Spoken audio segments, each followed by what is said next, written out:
ആനോഭദ്ര ഹൃദയോദു വിശ്വക എന്ന് വേദങ്ങളിൽ പറയുന്നുണ്ട്. Let noble thoughts come to us. നല്ല ചിന്തകൾ നമ്മുടെ മനസ്സിലുണ്ടാവണം. നല്ല ചിന്തകൾ. ചിന്തകളില്ലാത്ത മനസ്സാണ് ഏറ്റവും കോടി സൂര്യപ്രകാശം എന്ന് പറയുന്ന അവസ്ഥ. കോടി സൂര്യന്റെ, ഒരു കോടി സൂര്യന്റെ അല്ലെങ്കിൽ കോടിക്കണക്കിന് സൂര്യരശ്മിയുടെ ചൈതന്യം നമ്മളുടെ മനസ്സിലേക്ക് വരുന്ന അവസ്ഥയാണ് എൻലൈറ്റ്മെന്റ് എന്ന പേരിൽ നമ്മൾ പറയുന്നത്.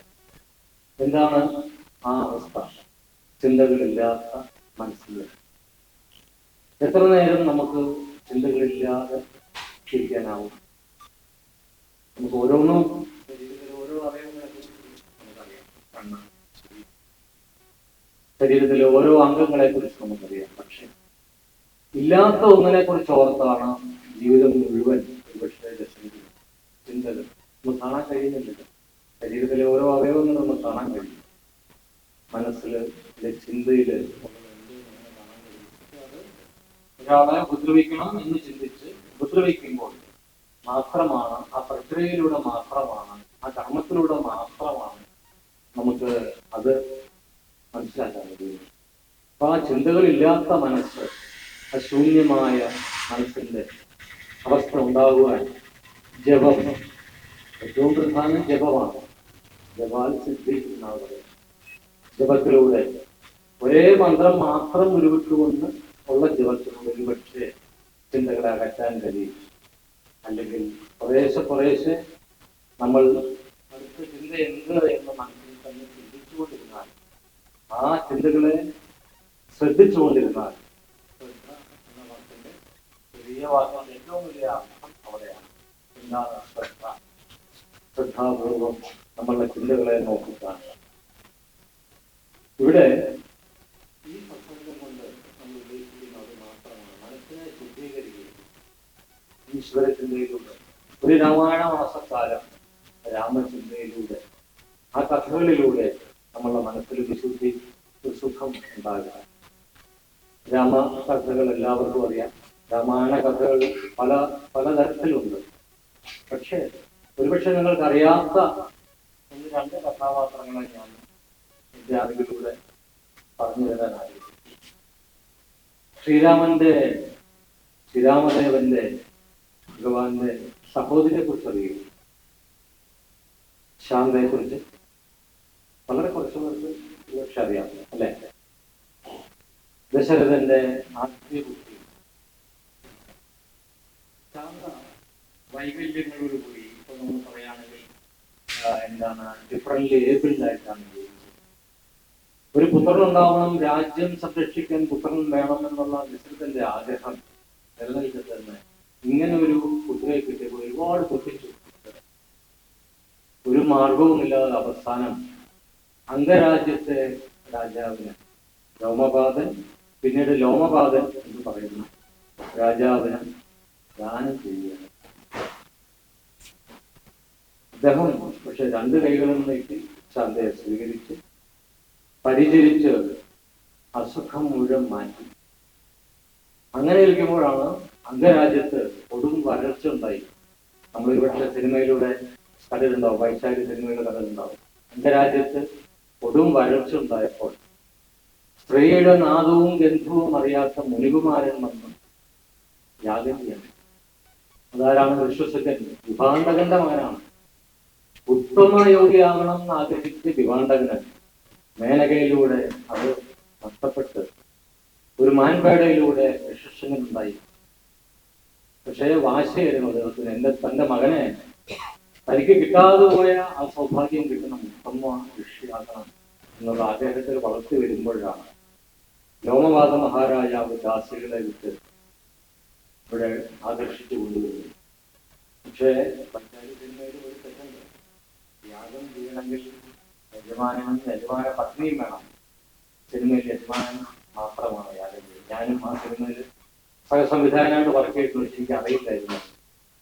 പിന്നീട് പൈതൃകം സിനിമ ചെയ്തപ്പോഴാണ് ഞാൻ മനസ്സിലാക്കിയത് യാഗം ചെയ്യണമെങ്കിൽ യജമാനും യജമാന പത്നിയും ഉണ്ടെങ്കിൽ മാത്രമേ പൂർണ്ണമായുള്ളൂ. യഥാർത്ഥ കഥയിൽ വരുമ്പോൾ തന്നെ രാജ്യത്തിന്റെ അതിർത്തി രാജാവ് ശാന്തയെ വിവാഹം കഴിപ്പിച്ചു കൊടുത്തു. അങ്ങനെ ശാന്തയും ഋഷ്യശൃംഗനും ചേർന്നാണ് ആ യാഗം നടത്തി അവിടെ മഴയുണ്ടാകുന്നത്. പക്ഷെ ഇവിടെ മഹാരാജാവ് ജീവിതത്തിൽ ഒരു മകനെ കിട്ടുവാൻ വേണ്ടി ആഗ്രഹിച്ചു.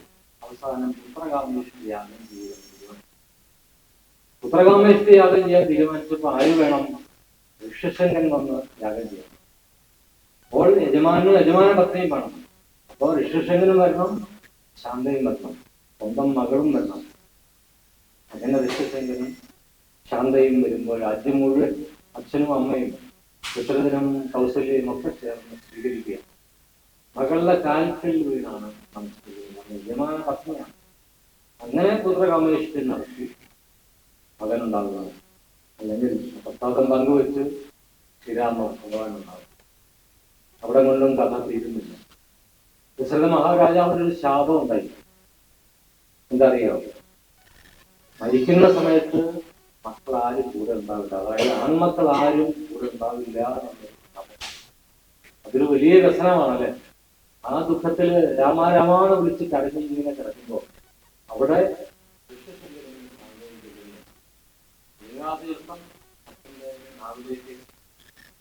കൊടുക്കുന്ന ശാന്തയാണ്. അത് രാമനാണെന്ന് വിചാരിച്ച് രാമാന്ന് വിളിച്ച് സന്തോഷത്തോടുകൂടിയാണ് ഇത് നമുക്ക് അറിയാത്ത ഒരു കഥയാണെന്ന് എനിക്ക് തോന്നുന്നത് അല്ലെ. ഇങ്ങനെയുള്ള ഒരുപാട് രാമായണത്തിന്റെ ഇന്റർപ്രിട്ടേഷൻ അല്ലെങ്കിൽ ഒരുപാട് കഥകൾ നമ്മളുടെ മനസ്സിൽ അല്ലെങ്കിൽ നമ്മളുടെ ചുറ്റുമുണ്ട്.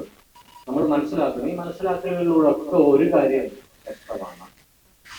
ഈ ഒരിക്കൽ കൃഷ്ണാവതാരം ഒരുപക്ഷെ നമ്മുടെ സന്തോഷം കൊണ്ട് അല്ലെങ്കിൽ പ്ലേഫുൾനെസ് കൊണ്ട് അല്ലെങ്കിൽ പ്രണയം കൊണ്ട് ശൃംഗാരം കൊണ്ട് ലോകത്തിനെ സ്നേഹം കൊണ്ട് മാത്രം കീഴടക്കുന്ന ഒരു അവതാരമാണെങ്കിൽ ജീവിതം മുഴുവൻ ത്യാഗം കൊണ്ട് എങ്ങനെ കീഴടക്കാൻ കഴിയും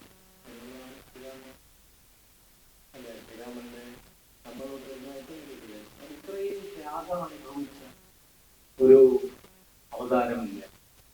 തുടക്കം തൊട്ട് തന്നെ വേദനയാണ്. വിവാഹം കഴിഞ്ഞ് നേരെ യാത്ര ചെയ്യുന്നത് കാട്ടിലേക്കാണ്. വനത്തിൽ താമസിക്കുന്നു, യുദ്ധം ചെയ്യുന്നു, പിന്നെ കഷ്ടപ്പാടുകൾ മാത്രം. ഓരോ അവസരവും വ്യത്യസ്തമായ വെല്ലുവിളികളാണ്. നമുക്ക് ഗുണപാഠമായി മാറുന്നത് ഈ ത്യാഗ മനോഭാവമാണ്.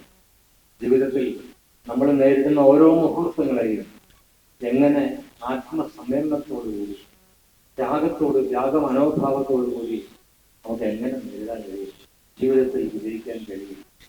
അതുകൊണ്ട് ഈ രാമായണ മാസം യോഗക്ഷേമ സഭയുടെ ഉപസഭയുടെ ഈ മഹത്കർമ്മം, അതായത് ഇവിടെ തുടങ്ങി ഇനി 30 ദിവസം ഓരോ വീടുകളിൽ മാറി അവിടെയൊക്കെ പ്രചരിപ്പിക്കുന്ന ഈ രാമസ്തുതി അല്ലെങ്കിൽ രാമായണത്തിന്റെ മഹാത്മ്യം, അതിലൂടെ നമ്മളുടെ മനസ്സിലുണ്ടാകുന്ന ശുദ്ധീകരണം വളരെ അർത്ഥവത്താണ്. ഈ അർത്ഥവത്തായിട്ടുള്ള അവസ്ഥകളിൽ ഇന്ന് നമ്മളുടെ കുഞ്ഞുങ്ങൾ, നമ്മളുടെ പേരക്കുട്ടികൾ എന്ന് പറയാം, അവർക്കൊക്കെ നഷ്ടപ്പെടുന്നില്ല നമ്മളുടെ മുത്തശ്ശിമാരുടെ കഥകളാണ് അല്ലെ. ഞാൻ എൻ്റെ മുത്തശ്ശിയുടെ കഥകൾ കേട്ടാണ് വളർന്നത്. രാമകഥയും മഹാഭാരതവും എല്ലാം മുത്തശ്ശി വായിച്ചു തന്നോ ചൊല്ലിത്തന്നോ അല്ലെ പറഞ്ഞു തന്ന കഥകളിലൂടെയാണ്. മനസ്സിൽ ഒരു ഭാഷയിലൂടെ കഥകളിലൂടെ ഒരു സംസ്കാരം നമ്മളിലേക്ക് തിരിച്ചുവരുന്നു. ഇന്ന് നമ്മുടെ കുഞ്ഞുങ്ങളെ എത്ര മുത്തശ്ശിമാരും ഈ കുഞ്ഞുങ്ങളെ കഥ പറഞ്ഞ് നിർത്താൻ കഴിയുന്നു അല്ലെ. നമ്മൾ ചിന്തിക്കണം. അവരെ കുറ്റം പറഞ്ഞിട്ട് പുതിയ തലമുറയെ കുറ്റം പറഞ്ഞിട്ട് കാര്യമില്ല. നമുക്ക് അവർക്ക് പകർന്നു കൊടുക്കേണ്ടത് അടിസ്ഥാനപരമായ നമ്മളുടെ ജീവിതചര്യകളാണ്. ഭാഷ ആദ്യം, രണ്ടാമത് ഭാഷയിലൂടെ സംസ്കാരത്തിലൂടെ മാത്രമേ ജീവിതത്തിൽ വിജയിക്കുന്നത്. ലോകത്തിന്റെ ഏത് മൂലകളിൽ പോയാലും, ജപ്പാനിൽ പോയാൽ അവരുടെ സംസ്കാരം ലോകത്തിൽ ഏറ്റവും വലുതെന്ന് പറയും. അവരുടെ ഭാഷ ലോകത്തിലെ ഏറ്റവും വലുതെന്ന് അവർ വിശ്വസിക്കുന്നു. ചൈനക്കാരും വിശ്വസിക്കുന്നു. അവിടെ ഒരു ലൈബ്രറി പോയി ചൈനീസ് അല്ലാതെ ഒറ്റ പുസ്തകം കിട്ടില്ല. അവരുടെ ഭാഷയാണ് അവർക്ക് പ്രാധാന്യം. ആ ഭാഷയിലൂടെ തന്നെയാണ് സംസ്കാരവും ജീവിക്കുന്നത്. നമ്മൾ ആദ്യം ഉപേക്ഷിക്കുന്ന ഭാഷയാണ് അല്ലെ. നമ്മളുടെ കുഞ്ഞുങ്ങൾ മലയാളം ഉപേക്ഷിച്ച് ഇംഗ്ലീഷ് സംസാരിക്കുന്നത് കേൾക്കുമ്പോൾ നമ്മൾ പുളകം കൊള്ളുകയാണ്. സുന്ദരമായ ജീവിതം. അറിയുന്നില്ല അവന്റെ സംസ്കാരം അവൻ നഷ്ടപ്പെട്ടു കഴിഞ്ഞിരിക്കുന്നു. അവന്റെ മുത്തശ്ശിയെ അല്ലെങ്കിൽ ഗുരുക്കന്മാരെ കാലുതൊട്ട് വന്ദിക്കണം, മാതാപിതാ ഗുരു ദൈവം എന്നുള്ള ആ വിശ്വാസം എത്രമാത്രം നമുക്ക് നമ്മളെ കുട്ടികളിലേക്ക് പകർന്നു കൊടുക്കാൻ കഴിയും. അവിടെയാണ് ഈ സത്സംഗത്തിന്റെ ചിന്തകൾ വളരേണ്ടത്. നമ്മളുടെ കാലം കഴിയാറായി പക്ഷെ നമുക്കൊരു ഉത്തരവാദിത്വമുണ്ട്. നമ്മളുടെ തലമുറയെ രണ്ട് കൈകളും ചേർത്ത് പിടിച്ച് നമ്മൾ അറിഞ്ഞതൊക്കെ അവർക്കും പകർന്നു കൊടുത്ത് മുന്നോട്ട് പോകുക. പിന്നെ എന്ത് ചിന്തിക്കാം? എന്താ നമുക്കറിയാവുന്നത്? ഇതുപോലെ കൊച്ചു കൊച്ചു കഥകളിലൂടെ നമ്മൾ അവരിലേക്ക് പകർന്നു കൊടുക്കുന്ന വിശ്വ ചൈതന്യം, എൻലൈറ്റ്മെന്റ് എന്ന് പറയുന്ന, അല്ലെങ്കിൽ നമ്മുടെ ജീവിതത്തിന്റെ ഏറ്റവും അൾട്ടിമേറ്റ് ആയിട്ടുള്ള ഒരു സത്യത്തിലേക്കുള്ള യാത്രയിൽ നമുക്ക് ഒത്തുചേർന്ന് നമുക്കുള്ള കാലം സന്തോഷത്തോടെ ഈ രാമായണ കാലം പൂർത്തിയാക്കാം. വരും തലമുറയ്ക്ക് വേണ്ടി ഈ മുജ്ജന്മ സുഹൃത്തം എന്നൊക്കെ പറയില്ലേ, അതാണ് ഞാൻ അനുഭവിക്കുന്നത്. കാരണം ഇവിടെ ഒരു സന്നിധിയിൽ വരാൻ എനിക്ക് രണ്ടാമത്തെ പ്രാവശ്യമാണ് വരുന്നത്. ഇന്നാണ് ആദ്യമായി അകത്ത് കയറി തൊഴാൻ കഴിഞ്ഞത്. ഇതൊക്കെ ഭാഗ്യമാണ്, എല്ലാം നേരത്തെ നിശ്ചയിച്ചിട്ടുള്ളതാണ്. അല്ലാതെ ഒന്നും നടക്കുന്നില്ല എന്നാണ് ഞാൻ അനുഭവിച്ചത്. ഒന്നും നമ്മളുടെ പ്ലാനിങ് എന്ന് പറയുന്നത് എല്ലാം നേരത്തെ പ്ലാൻ. നമ്മൾ പ്ലാൻ ചെയ്യുന്ന ഒരു യാത്ര അല്ലെങ്കിൽ ചിന്തകൾ അല്ലെങ്കിൽ ഒരു വഴി, അതല്ലാതെ ഒരു വഴി നമ്മൾ വന്ന് ഭവിക്കുമ്പോഴാണ് നമ്മൾ അറിയുന്നത്. ഇതിനു വേണ്ടിയായിരുന്നു ഒരു സിനിമ പരാജയപ്പെടുമ്പോൾ, ഇത് പരാജയപ്പെട്ടുകൊണ്ടാണ് ഈ മറ്റൊരു സിനിമ ചെയ്യാൻ കഴിഞ്ഞത് എന്ന് ഞാൻ വിശ്വസിക്കുന്നു. അതുകൊണ്ട് നമുക്ക് വരുന്ന വേദനകളും യാതനകളും ഇല്ല, മറ്റേതോ നന്മയ്ക്ക് വേണ്ടിയാണ് എന്ന് വിശ്വസിച്ച് മുന്നോട്ട് പോകാം. നമ്മളുടെ ബുദ്ധി നേരത്തെ തന്നെ തിരിച്ചു കഴിഞ്ഞിരിക്കുന്നു. പുതിയ തലമുറയ്ക്ക് വേണ്ടി നമുക്ക് ഈ സത്സംഗം വീണ്ടും വീണ്ടും ഉണ്ടാവട്ടെ. നന്ദി, നമസ്കാരം.